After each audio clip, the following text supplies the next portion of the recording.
Hey everyone, I'm going to walk you through 10 steps to setting boundaries in under 10 minutes. So let's dive right in.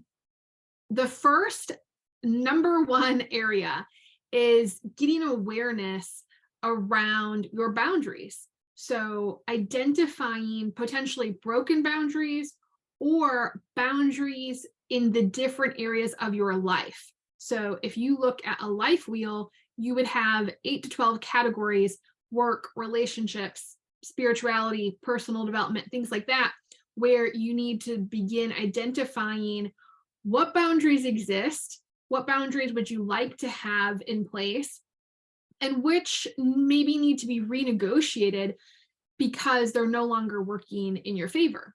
And so just getting awareness around what is there and where you can start to move from there. The second thing is the purpose. So it's when we talk about boundaries, it is more important for you to understand the need that it signifies.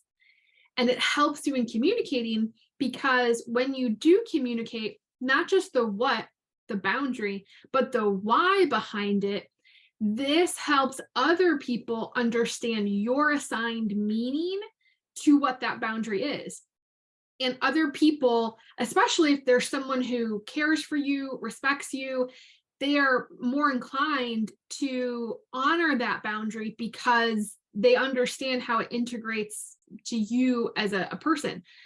Boundaries are in place because they help us protect our character, protect our identity, and other people can see that as well.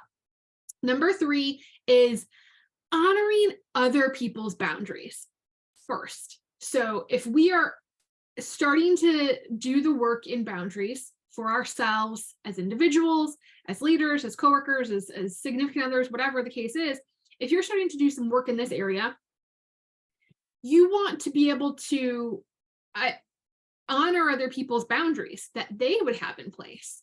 And before we start asking for them to really honor our boundaries. It might be a shared conversation with these different people in your life. If it is a boundary that involves other people, it might not be a boundary that involves other people. It could just be a boundary that you have within yourself. You know, if you're making statements or commitments or intentions that you're not keeping up with, you know, you're kind of breaking your own promises to yourself. So if people have boundaries in place, honor those boundaries. This leads us really well into the fourth step, which is to communicate. And when we begin to communicate, we have to get clear with ourselves first. So the first 3 steps have given us some level of clarity, but when we're communicating, we want to do this in a way that I particularly think mindful communication comes into play. So this is nonviolent communication. This is very active part of communication, being very intentional with how we show up in these moments. And it starts with ourselves. But then number 5 is the baby steps. We start where people would respect our boundaries.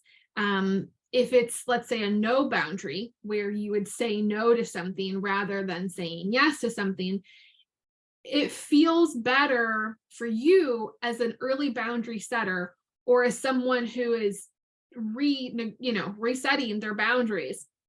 Maybe you're stepping into a new role. Maybe your business has scaled, whatever the case is, but you're having to reestablish your boundaries. Maybe you've changed your email behavior. Start where people can respect your no, because the reason for this is it helps you avoid pitfalls.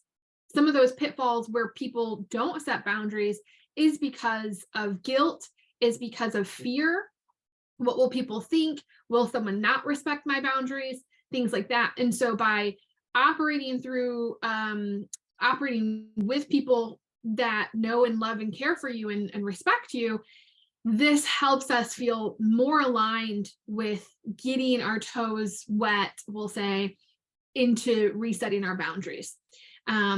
You can learn the ropes, you can learn your language, you can learn how you're going to communicate these things. You understand the what, you understand the why, you understand the bigger picture of the result of like having good boundaries in place, and you're able to convey that message very succinctly. So once that's in place, then you can move on to places where it might be a little bit more difficult. Perhaps it is with clients. Perhaps it is with disgruntled clients, right? Whatever feels like it's more difficult for you. Maybe it's a tough conversation with someone in your family. So that's number 5. Number 6 is reflection. Reflecting on the times when everything didn't fall apart.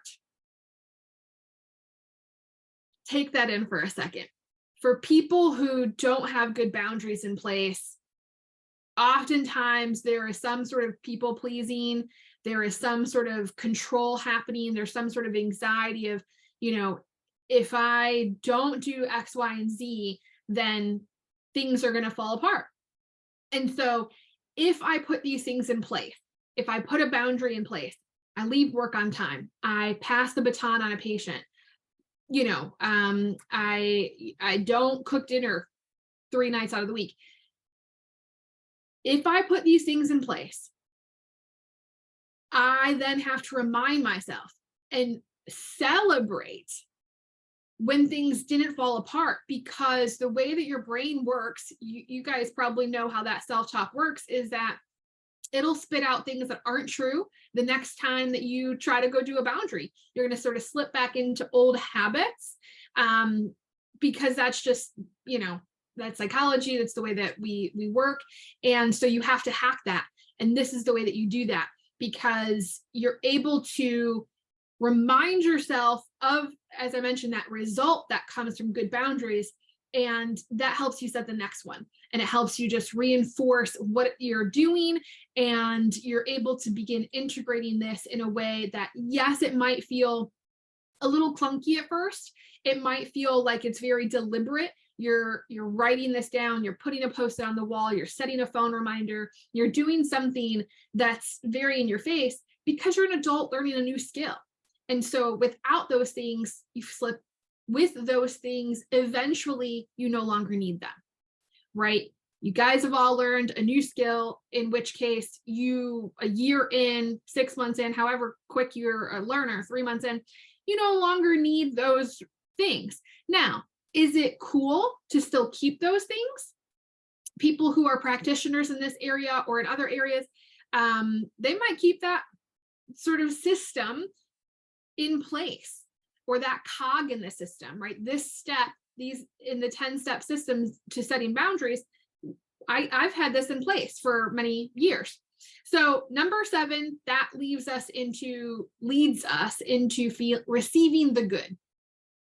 By reflecting on what didn't fall apart, reflecting on what worked out really well, what were the results, was it what I was aiming for? Is it at least in the ballpark of it? What can be refined? But it leaves us open.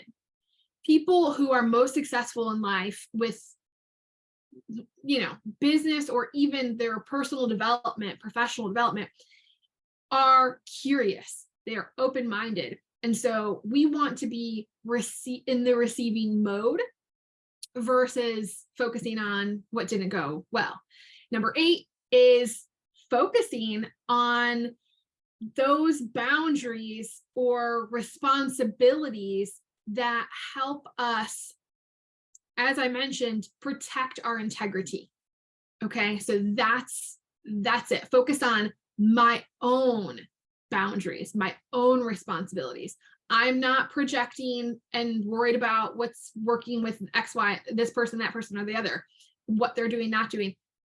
My focus is here.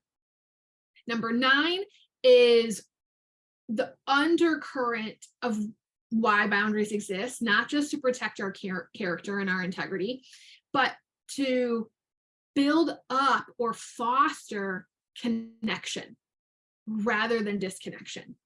So if healthy boundaries are not in place, things blow up and disconnection happens. Disconnection between all of the examples that I've previously mentioned. You guys, you've had enough examples in your life where I think you can do your own thought experiment and see how that works. Boundaries are not hard walls where it's like, this is who I am, take it or leave it. That's building disconnection. So we want to build connection. I need to leave on time so that I can come back and serve you even better tomorrow, right? Serve my team. This is what works for my team, whatever the case is. It's about building connection. It's if I do this, you can do that, right? We mentioned we're honoring each other in this process. And so the last step is cultivating support, creating support, whether it's with like-minded professionals or people around you that are your friends and family, people who support you and encourage your boundary growth, who are willing to work it out with you, who are willing to navigate it with you and understand that this is not like the hard and fast rule for the rest of time. This is where we're at right now. And we're cool to reassess as needed. All right. 10 steps to setting boundaries. You guys got this.